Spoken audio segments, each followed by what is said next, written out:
Why is the Canton Network being called the network of networks? Well, in this video, we're going to cover their technology that goes from their Daml applications to the Global Synchronizer, all the way to their token that is CIP56.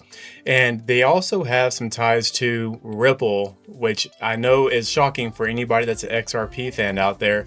So stick around to find out more.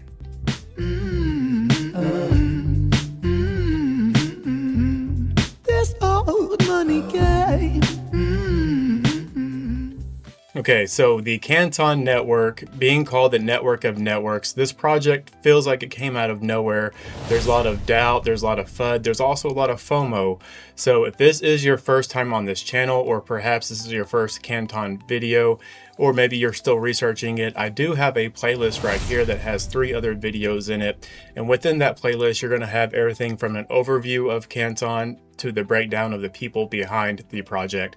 So if you want to learn more about the Canton Network, check that playlist out. We do a deeper dive into everything else. But on this one, we're going to really stick to the technology side, and we're actually going to expose how they have ties to Ripple. And it's kind of shocking that nobody's picking up on this yet or really talking about that yet. But let's start off with the video that's going to come from Eric. He is the co-founder and the head of network strategy for Digital Asset, which is the entity that is behind the Canton Network. So check out this 40-second clip. Don't go anywhere. He explains how the Canton Network is very much different than a Ethereum or a Solana. So this is one of the reasons why they are calling it the network of networks. So check out this clip. Don't go anywhere. It's not quite correct to call Ether Solana networks from a physical deployment perspective, because they actually look a lot more like singleton databases. And so you have one instance of this thing, and then there is an open public protocol on how anyone could update that. But because it's really one database, there's one set of validators for those updates and those apps. In Canton, it's a lot more under the hood, a lot of physically segmented infrastructure. So you can run your own validator set. You can pick a validator set from an ecosystem. You can run something centralized. You can run something decentralized. You can have your own infrastructure that orders it. You can use global infrastructure that orders it. It's a lot more heterogeneous and like a network of networks than it is a single instance of something. Okay, so from Eric, he's explaining how that was very much different than a Solana or an Ethereum.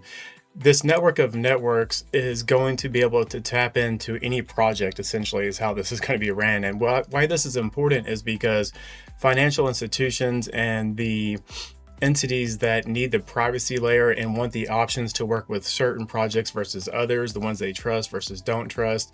This is something that Canton is bringing to the market, and it's actually designed by the banks for the banks, which is interesting. And here towards the end of the video, like I said, we're going to cover how they have that tie to Ripple as well. So when you know somebody like Ripple is behind it, this is something I think is bringing some validity behind this project. But there are a lot of people saying, just so you know, there are a lot of people out there saying that it's a scam, it's a pump and dump.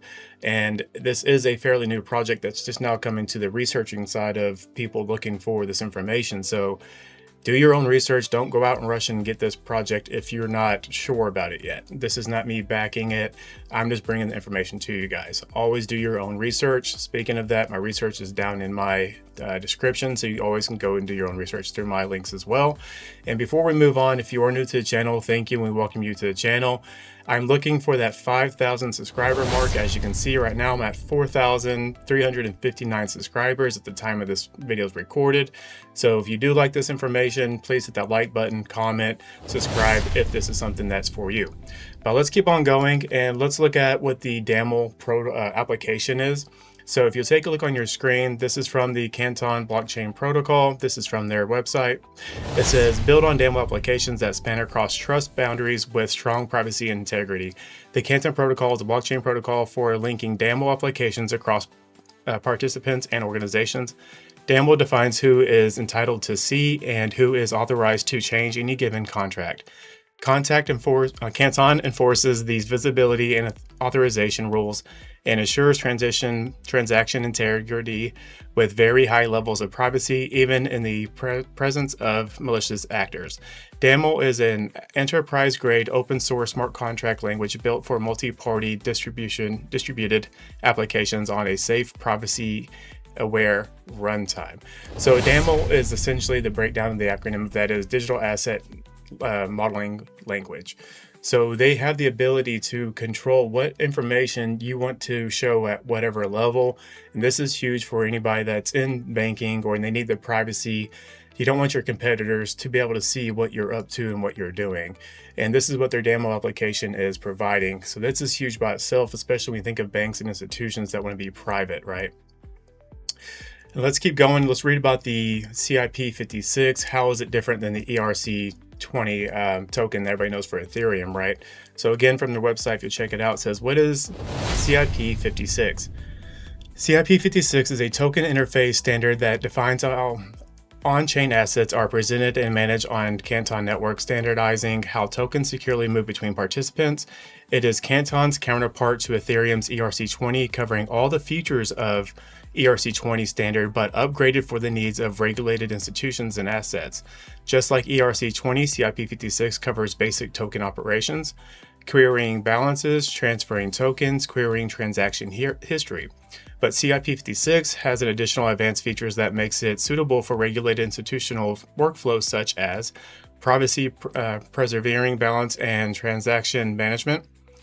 Native support for multi-step transfers, which enable token admins to control who transfers assets to whom, recovers to control from who they receive assets.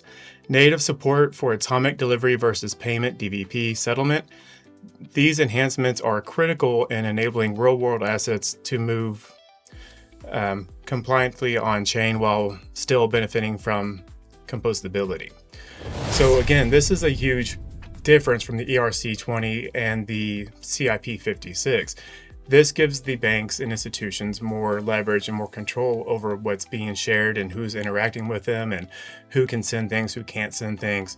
It's very much it gives the banks and institutions the autonomy to run their business and use the blockchain how they see fit. Do they want to use it? Do they want to use just a portion of it? They get to pick and choose what they want to use of the blockchain, essentially, and this technology that's coming out, which is going to help the integration for these banks to get on board, right? At the end of the day, they want to control. So crypto is not going to be something that is going to break you free from the system. This is for the system, by the system. And to give you guys a little personal insight of me, I'm very much an introverted person. I don't speak much in my private life. So you might catch me getting winded trying to have these conversations on camera or reading a bunch. So if you hear me catching my breath, I don't speak a lot in my personal life. I'm not a very social butterfly. So that's what I'm doing. I'm just trying to get caught up on my breath. So let's move on. Let's go into the Global Synchronizer. But before we do, I'm going to pop this up on the screen here so you can see it. If you don't already have a cold wallet and you want to get your stuff off the exchanges, you know how volatile they can be and how dangerous they can be. I have an affiliate link with Trezor. I'm promoting the Trezor Safe 7, which is quantum ready for the post-quantum world. As you can see, it has transparent, secure element. It's the world's first audible and quantum-ready hardware wallet, quantum-ready cryptographically, highly secure against future quantum computing threats, wireless connectivity, seamless pairing with mobile, desktop, and tablets. If you're wondering, hey, does this fit my token? Does it accept my token? To take a look on your screen here, I'm just going to kind of run through some of these tokens that are actually compatible for Trezor, and you can see as we're going through it, there is just so many tokens that are compatible for this device. So if you want to get that device, check out my affiliate link. You can go back and screenshot that QR code. It's going to be in my description and my pinned comment. Just for anybody that's new here, I donate 20% of my proceeds from my affiliate link to mental health. I think mental health is a big thing. It's one of the reasons why I'm even doing an affiliate link, is a way for me to give back to the community. Mental health plagues our society. It's terrible. I don't think it's enough attention out there. So please consider looking at that if you're looking to buy a cold wallet. Okay, now let's keep going and let's look at the Global Synchronizer and kind of give you an idea of what makes this a big deal. It says the Global Synchronizer unlock automatic atomic transactions across independent blockchains. The Global Synchronizer is decentralized and transparently governed interoperability service for the Canton Network, addressing financial and industry calls for unifying infrastructure to connect, drive liquidity, and unleash the full potential of tokenized assets. I'm going to leave that on the screen just so you can kind of get an idea and take a look at it. But this Global Synchronizer is a game changer, and there's so many validators and people that are tapped into this Global Synchronizer. And this is where we're going to start getting into how Ripple is connected to the Canton Foundation, Canton Network. But let's keep reading on a little bit more about this. This actually came out September 22nd, 2025. So take a look. It says the Global Synchronizing Foundation is now the Canton Foundation. So they changed the name from the Global Synchronizer Foundation to the Canton Foundation. Again, this happened back in September of 2025. But what's more interesting is back in 2024 of July, the people that have been working with this Global Synchronizer, and this is where Ripple steps in for anybody that's hanging around for that. So check it out. This is from the Canton's website, July 1st, 2024. It says the Canton Network's Global Synchronizer and Canton Coin go live. If you scroll down here, you'll see that it says the organizations are engaging in the network in a range of ways, including running a super validator, running a node, joining the Global Synchronizer Foundation, or running an application on the network. Current participants in these various points of engagement include 7bridge, Bitwave, Braille, Broadridge, and we'll keep on rolling. It says the digital asset, of course, is the people that are the entity behind Canton Network, but I wanted to point out this right here. Hidden Road. So think about what Ripple just acquired, which was Hidden Road, right? So we have now connections to Ripple and Canton Foundation, Canton Network through Hidden Road. Is it a stretch? Maybe, but I think when it comes to Ripple, it's never just a coincidence. They're not just stretches. They are putting things out there right in people's faces. And you keep reading, you have SBI Digital Assets Holding. SBI is a big player with Ripple as well. So we have these different entities all working together behind the scenes. And I did pull from Grok to kind of get an idea of how they are connected. So take a look at your screen here. It says, Canton Network ecosystem as follows. Hidden Road is listed as a participant in the Canton Network, engaging in activities such as applications, nodes, or super validators on the network.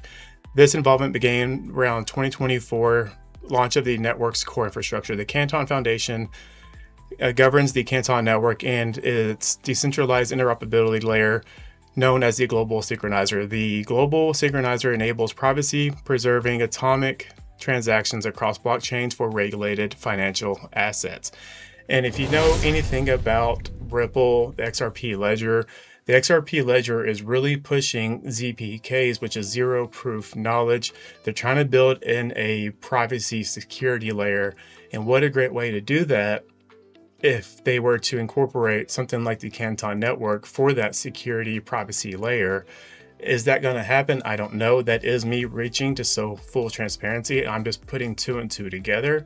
But I wouldn't be surprised for that to happen. And let's keep reading about it. It says, Hidden Road participated in key Canton Network initiatives, including 2025 Industry Working Group with firms like Bank of America, Circle, Cumberland, DRW, DTCC, Societe Generale, TradeWeb, and Virtue Financial that completed the first real-time on-chain financing of U.S. Treasuries against USDC on the network.